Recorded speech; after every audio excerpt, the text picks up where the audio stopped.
Il est très simple pour un ressortissant français pour investir à l'île Maurice dans l'immobilier. En fait, il va suivre un processus qui est très similaire à ce qu'il connaît déjà en France. La première chose, évidemment, il va sélectionner son programme dans lequel il souhaite acheter. Il va rencontrer le promoteur. Et là, il faut savoir que tous les programmes qui sont ouverts aux ressortissants étrangers à Maurice sont encadrés par la loi.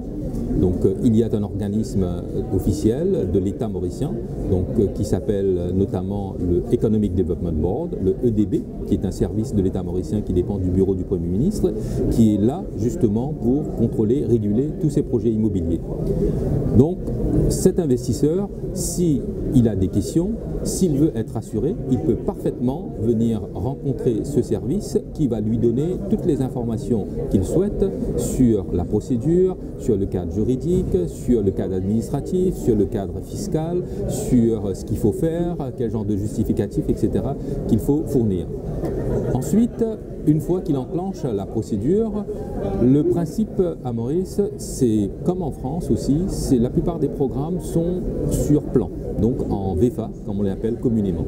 Donc il va suivre le même procédé, il va faire, s'il est intéressé par un bien, il va faire un contrat de réservation préliminaire.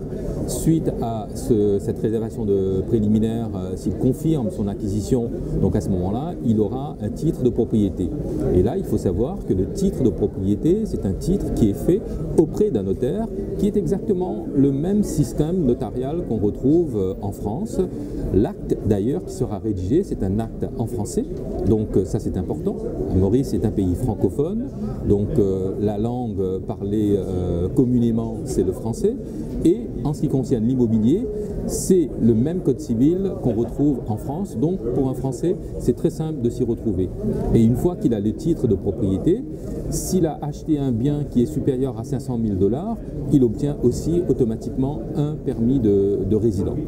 Et donc, comme vous le voyez, c'est une procédure qui est simple, c'est une procédure qu'il connaît déjà, donc il n'aura absolument aucune difficulté à faire l'acquisition d'un bien immobilier à l'île Maurice.